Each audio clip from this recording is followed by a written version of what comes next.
At 2:17 a.m. local time, the radar operator aboard the destroyer detected a contact that did not belong. It was small, low in the water, moving without navigation lights. The container ship Horizon Star had transmitted a single broken distress call 3 minutes earlier. Unidentified vessel, approaching fast, then static. The destroyer was 48 nautical miles away. 48 miles sounds close on a map. At sea, at night, with pirates already alongside a merchant vessel, it might as well be another ocean.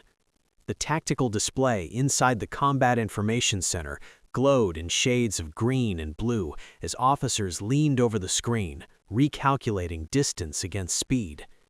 The contact was 22 nautical miles from Somali territorial waters. That number mattered more than anything else.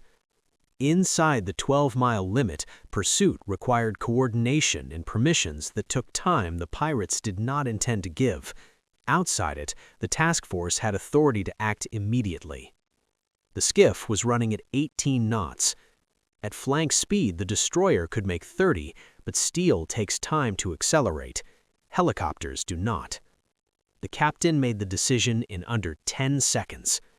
Launch the bird. On the aft flight deck, crew members moved into rehearsed positions under red lighting. The ship was still accelerating when the Seahawk's rotors began to spin. Salt spray lashed across the deck as the hull cut through dark water at increasing speed. Standard procedure called for slowing down before launch. Standard procedure also allowed pirates to disappear. At 2:23 a.m., the helicopter lifted off while the destroyer was still making 28 knots, climbing into the night with the deck pitching beneath it.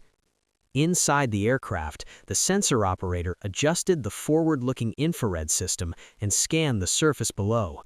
The radar painted 2 contacts now, one large, nearly stationary, the Horizon Star, one small and moving fast. 7 heat signatures appeared on the FLIR display, clustered in a narrow hull behind a glowing outboard engine. 7 men in a wooden skiff. The helicopter closed the distance in under 12 minutes. At 2:35 a.m., the pilot descended to 300 feet and established an orbit. The container ship's deck lights illuminated figures huddled near the bridge. The boarding ladders still hung over the side. The pirates had failed to secure the vessel. Now they were running. The skip's wake cut a white scar across black water as it angled toward shore. The sensor operator leaned into the open cabin door. The mounted M240 machine gun rested against his shoulder. The weapon could reach well beyond 1,000 meters, but rules of engagement were clear. Observe, deter, engage only if hostile intent is unmistakable.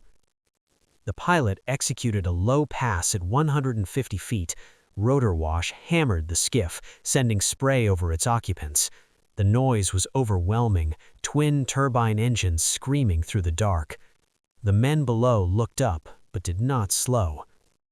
Another pass, closer this time, 50 feet.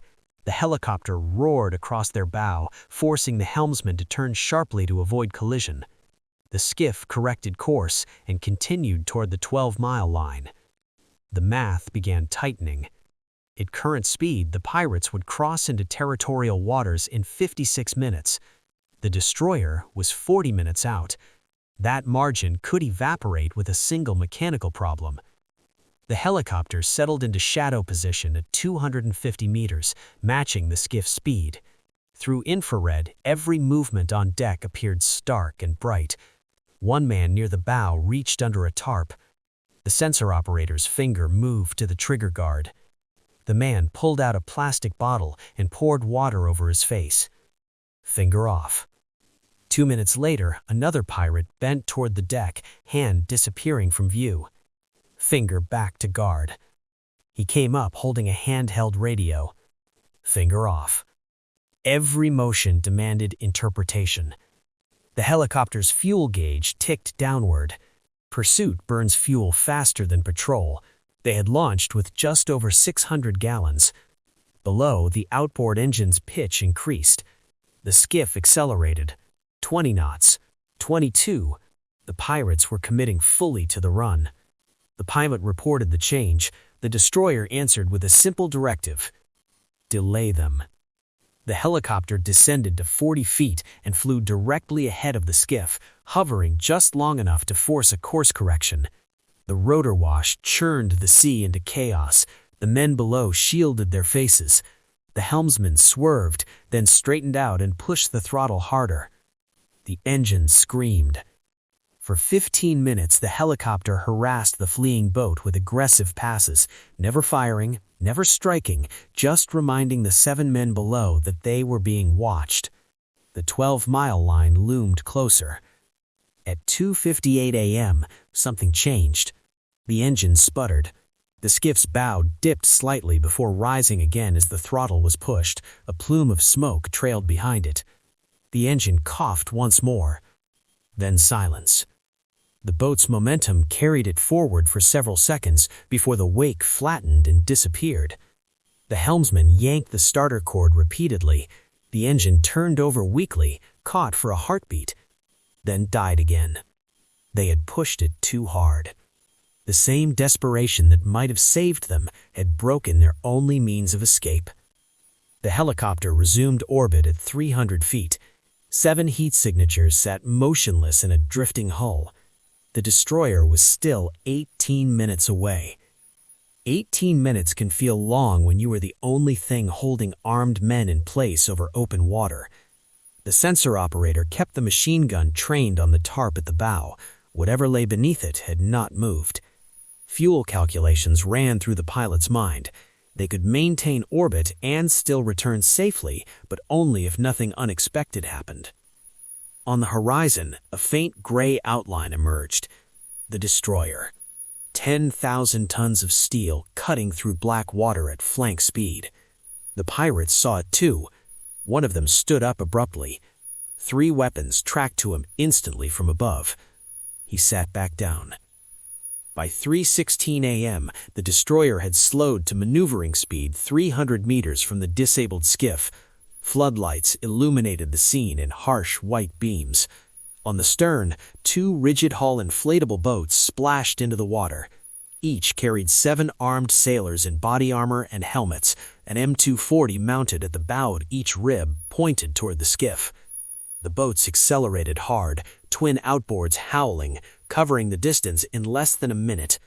The helicopter tightened its orbit, maintaining overwatch. The ribs split, one curving north, the other south, boxing the skiff between them and the looming destroyer. There was no open water left. Engines cut. The sudden quiet was almost disorienting after the sustained roar of turbines and rotors. One pirate lifted his hand slowly. Another followed. The lead rib eased alongside the wooden hull. Timing mattered now. The swell was minor, but enough to shift the boats unpredictably. The first boarding sailor stepped across in one fluid motion, boot landing solidly on the skiff's deck. Weapon up. Sector clear. Second sailor followed, covering the bow. Third secured the stern. Within seconds, all 14 sailors had flooded the tiny deck, overwhelming it with disciplined movement. The first pirate was pushed to his knees, hands secured with flex cuffs. The second complied without resistance. The tarp at the bow was pulled back. 2 rifles, ammunition, a boarding ladder. Evidence enough. One by one, the 7 men were secured.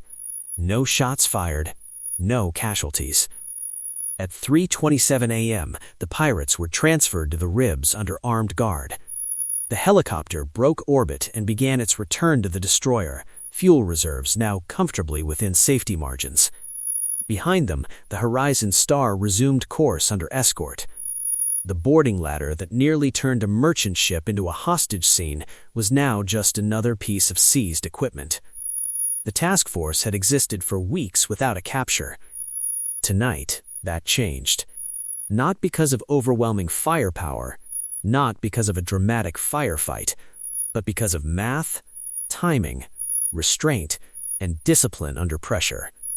A distress call answered. A helicopter launched against standard procedure. 7 men who bet on speed and distance, and an engine that failed before the sea did.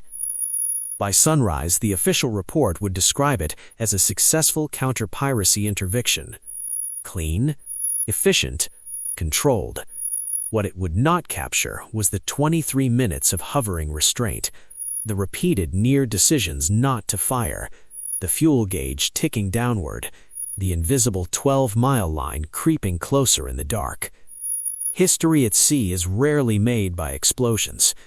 Sometimes it is made by patience.